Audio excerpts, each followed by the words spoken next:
People have always died. People have always died before they were people, right? I suppose the easy definition is death is the end of your life. Is death the end, or is there an afterlife? When you die, that will be the end. You will not exist again forever.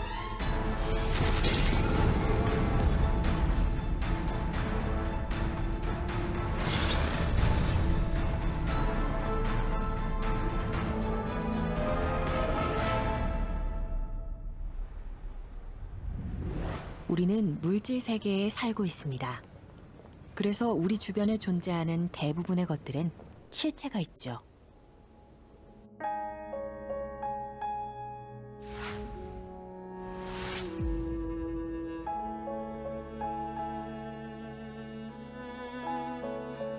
물론 우리 인간도 다양한 모습으로 실체가 있습니다. 그러나 단 한 가지, 아직 그 실체를 확인하지 못한 것이 있습니다. 바로 죽음이죠. 인간을 비롯해 생명을 가진 모든 것은 언젠가는 죽음을 맞이하게 됩니다. 우리가 말할 수 있는 가장 명백한 진실이죠. 그런데 그 죽음의 실체를 왜 알지 못하는 것일까요? 실체를 알지 못해서, 아니, 알 수 없어서 더욱 두려웠던 죽음. 그 죽음을 대중 앞에서 공론화한 이가 있습니다. 미국 아이비리그 3대 명강의 중 하나인 죽음 강의를 이끄는 셸리 케이건 교수입니다.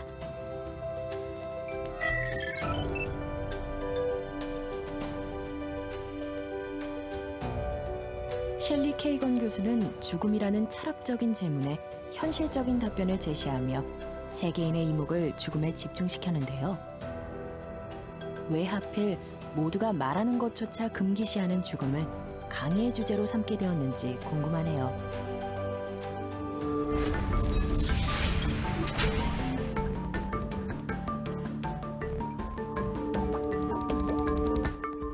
Well, there's certainly no prohibition against teaching on the subject, even if people are uncomfortable.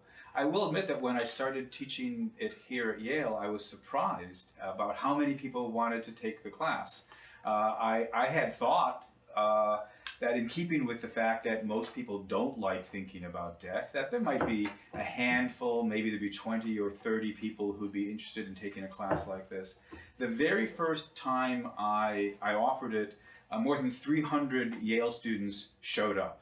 Now, they didn't all end up taking the class, but still it was a sign that this was a subject that mattered to people. I mean, after all, everybody dies. Everybody that we love dies sooner or later. Everybody wonders about what's going to happen to them after they die, and what implications the fact that we're going to die has on how we should live. So these are topics that everybody thinks about. 하나님의 존재를 인정하지 않는 세상은 죽음에 대해 어떤 의미를 부여하고 있을까? 어떤 이들은 인간은 죽음 이후 그의 존재는 완전히 사라지며 어떤 의식도 없다고 말한다. 또 어떤 이들은 죽음에 대해 철학적인 의미를 부여하면서 각 인간의 존재가 우주의 일부분으로 되돌아가며 따라서 우주의 한 부분으로 영원히 존재하고 있다고 말하기도 한다. 그리고 불교나 힌두교권에서는 소위 환생설을 주장하면서 인간의 영혼은 끝없이 윤회한다고 말하기도 한다. 성경과 기독교는 인간의 죽음에 대해 어떤 신학적인 설명을 하고 있을까? 혹자는 수면설을 지지한다. 신자는 육체적 죽음 이후 부활의 때까지 잠을 잔다고 주장한다. 또 어떤 이들은 신자는 죽음 이후에도 어떤 형태로든지 의식을 가지고 주님과 교통한다고 생각한다. 중요한 것은 신자에게 있어서 죽음이란 결코 두려움의 대상이 아니라는 것이다. 신학적 관점에 따라 사후의 세계에 대해 상이한 방식으로 설명하기도 하지만 신자는 죽음 이후 그리스도의 재림시에 부활체를 입고 다시 살아나 영원한 하나님의 나라에서 주님과 함께 영생과 영광을 누리게 될 것이라는 사실에는 그 모두가 동의하고 있다. 즉 신자들은 성경을 통해 죽음 이후의 세계에 대해 이미 알고 있다는 것이다. 따라서 이미 알고 있는 죽음은 두려움의 대상이 아니라 오히려 죽음은 영원으로 들어가는 소망의 문이 되는 것이다. 이번 시간에는 광야에서 숱한 이스라엘 백성들의 죽음을 목격하면서 모세가 고백하고 기도했던 시편 90편에 대해 묵상해 보도록 하자. 제4권 제90편 하나님의 사람 모세의 기도.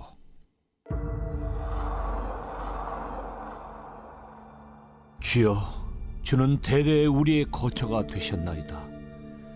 산이 생기기 전 땅과 세계도 주께서 조성하시기 전 곧 영원부터 영원까지 주는 하나님이시니이다. 주께서 사람을 티끌로 돌아가게 하시고 말씀하시기를 너희 인생들은 돌아가라 하셨사오니 주의 목전에는 천년이 지나간 어제 같으며 밤의 한순간 같을 뿐임이니이다. 주께서 그들을 홍수처럼 쓸어가시나이다. 그들은 잠깐 자는 것 같으며 아침에 돋는 풀 같으니이다. 풀은 아침에 꽃이 피어 자라다가 저녁에는 시들어 마르나이다. 우리는 주의 노에 소멸되며 주의 분내심에 놀라나이다. 주께서 우리의 죄악을 주의 앞에 놓으시며 우리의 은밀한 죄를 주의 얼굴빛 가운데 두셨사오니 우리의 모든 날이 주의 분노 중에 지나가며 우리의 평생이 순식간에 다하였나이다. 우리의 연수가 70이요 강건하면 80이라도 그 연수의 자랑은 수고와 슬픔뿐이요 신속히 가니 우리가 날아가나이다. 누가 주의 노여움의 능력을 알며 누가 주의 진노의 두려움을 알리이까? 우리에게 우리 날 기수함을 가르치사 지혜로운 마음을 얻게 하소서. 여호와여, 돌아오소서. 언제까지니이까? 주의 종들을 불쌍히 여기소서. 아침에 주의 인자하심이 우리를 만족하게 하사 우리를 일생 동안 즐겁고 기쁘게 하소서. 우리를 괴롭게 하신 날수대로와 우리가 화를 당한 연수대로 우리를 기쁘게 하소서. 주께서 행하신 일을 주의 종들에게 나타내시며 주의 영광을 그들의 자손에게 나타내소서.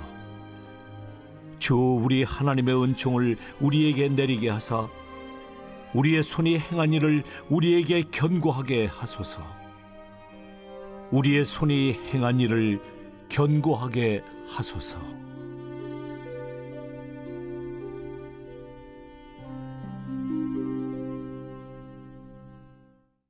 시편 90편은 하나님의 사람 모세의 기도라는 표제가 붙어 있다. 모세오경이 모세가 원저자이고 바벨론 포로기 또는 그 이후에 현재 우리가 읽는 모세오경의 형태로 최종 편집되어 완성되었다고 본다면 시편 90편 또한 그렇게 이해하는 것이 좋을 것이다. 즉 시편 90편은 모세가 광야에서 이스라엘을 적과 꿀이 흐르는 가나안 땅으로 인도하던 그 노정에서 기록한 원 시편의 남유다가 바벨론에 의해 예루살렘이 멸망하고 바벨론으로 포로로 끌려간 포로기에 경건한 유대인들이 추가로 편집하여 완성한 시편이라는 것이다.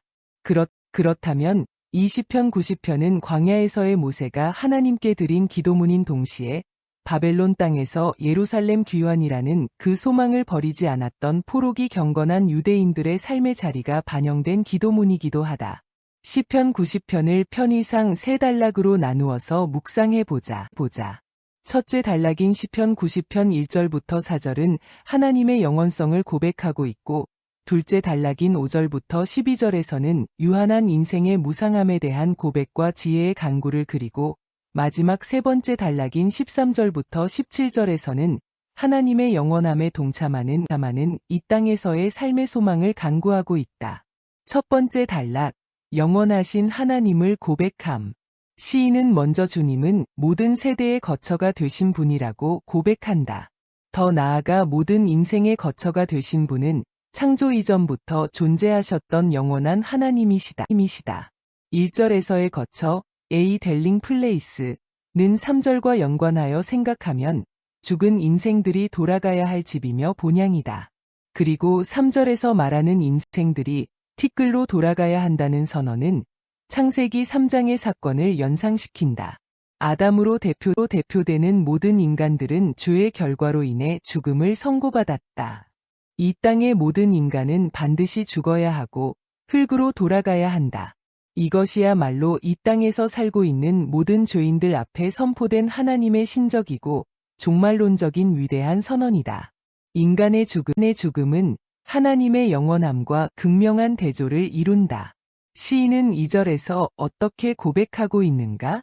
산이 생기기 전, 땅과 세계도 주께서 조성하시기 전 곧 영원부터 영원까지 주는 하나님이시니이다라고 고백하고 있다. 인간이 가장 겸손해질 때, 그는 비로소 하나님을 발견한다.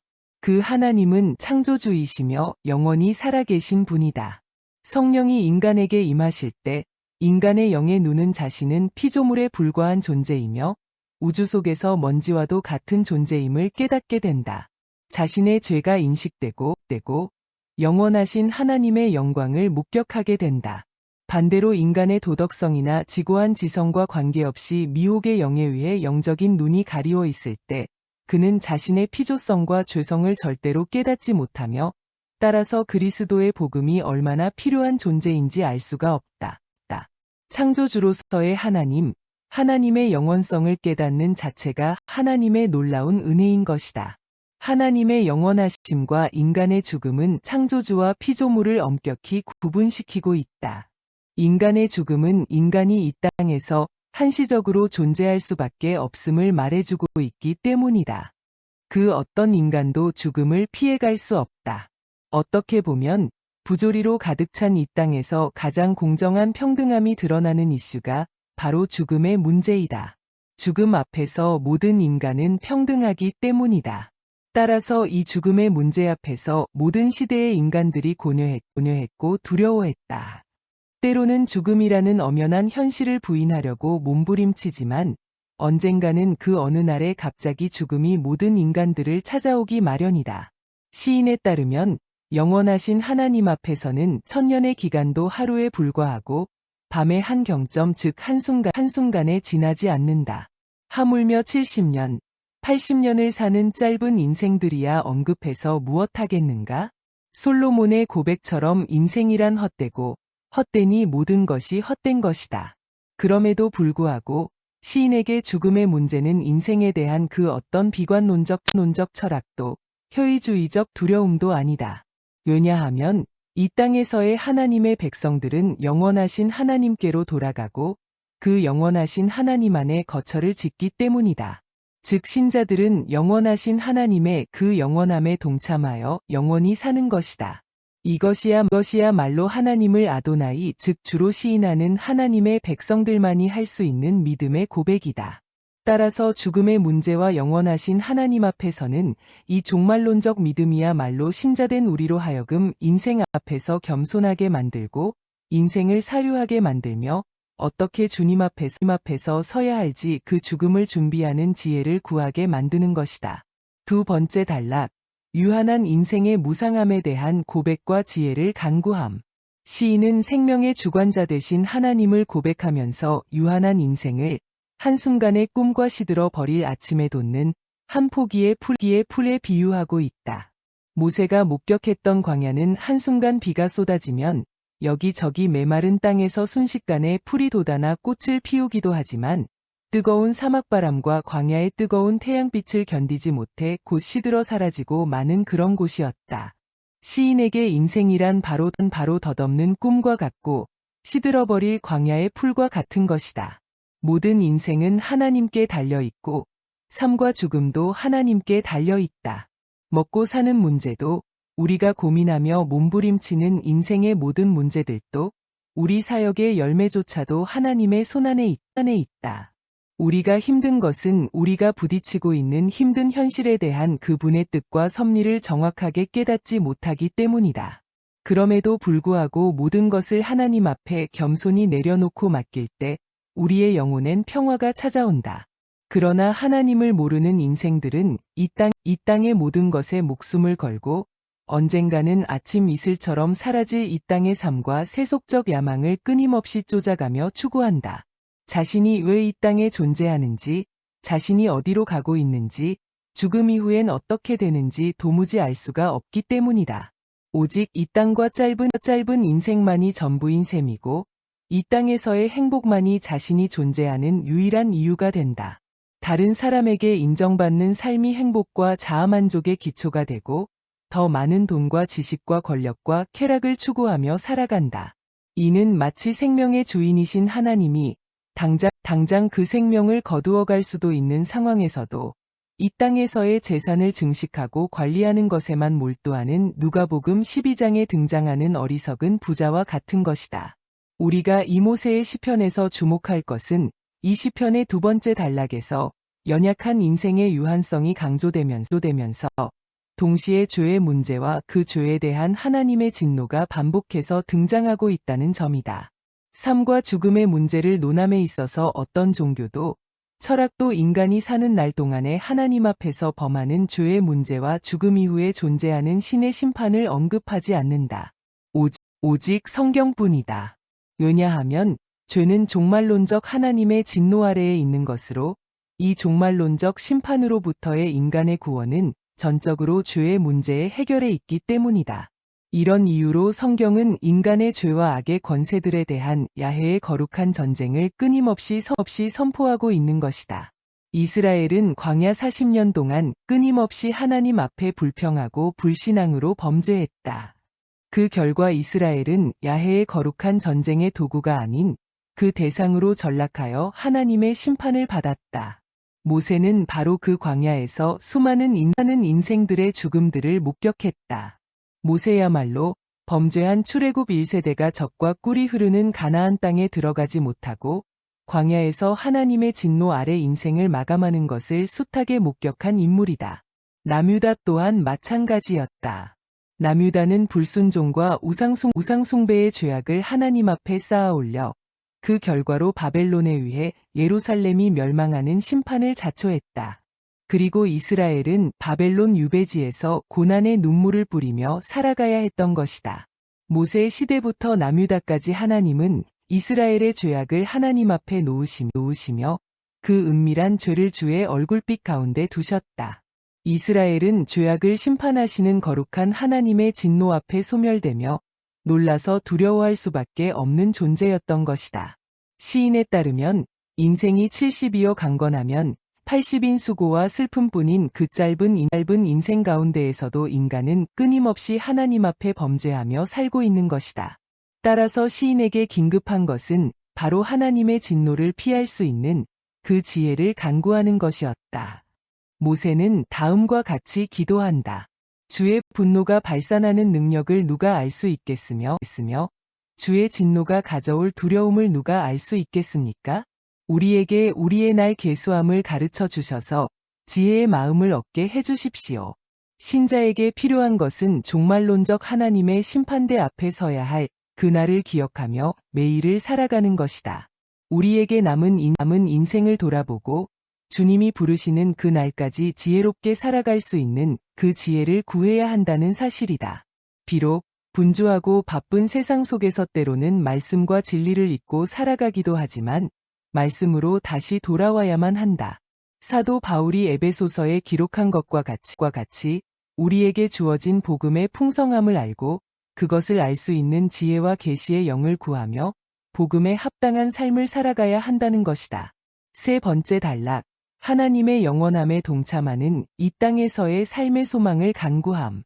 이제 13절에서 드디어 이스라엘 구속사의 주관자 대신 야훼의 이름이 등장한다. 야훼는 모세를 통해 처음으로 그 이름이 알려진 하나님의 이름으로 그 의미는 스스로 있는 자이다.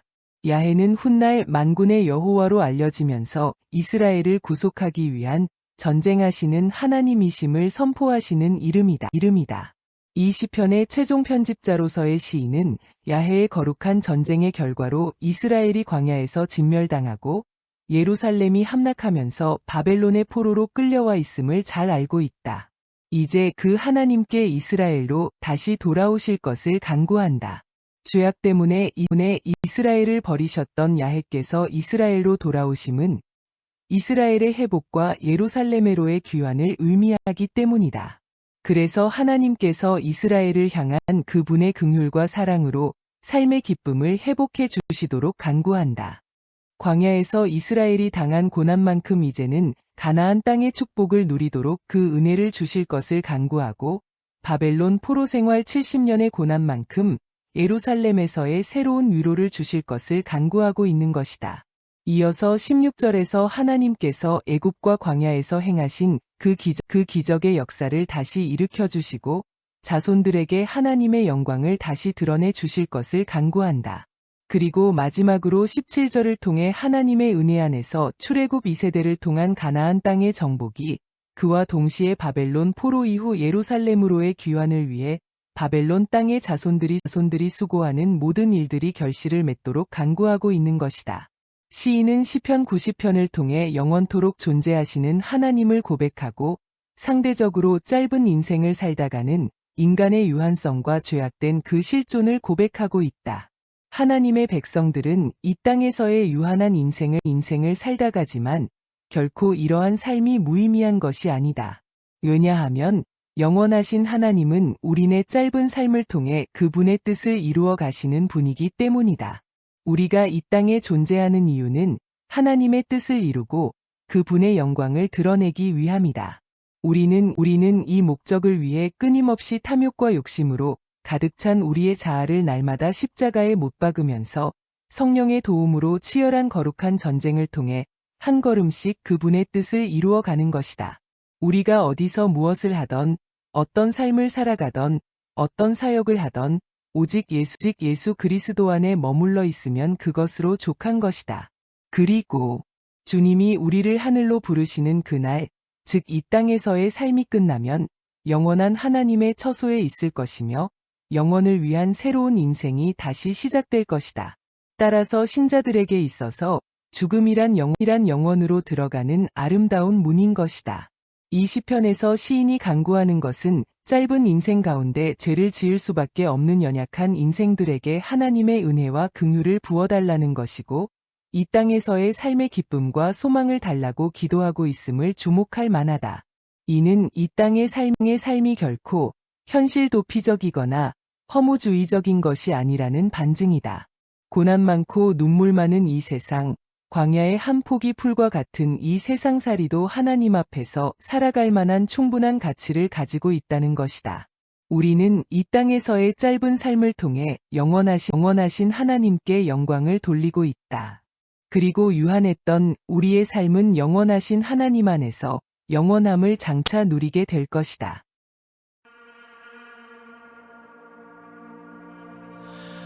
You have been a dwelling place, oh everlasting God.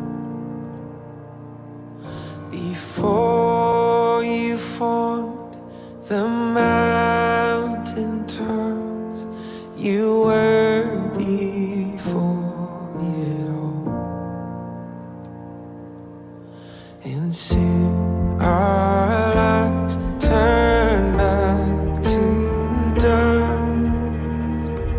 When the sun comes up, satisfy us before the day has passed us by,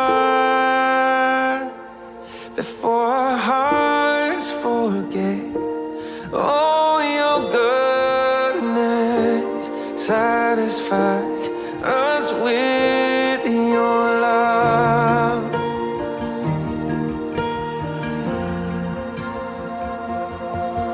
The wrath of God poured out for sin on Jesus crucified.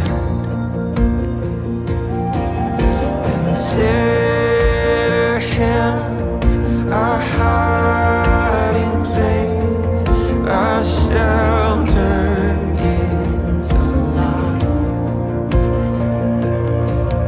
because he lived and died for us. When the sun comes up, satisfy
is fine.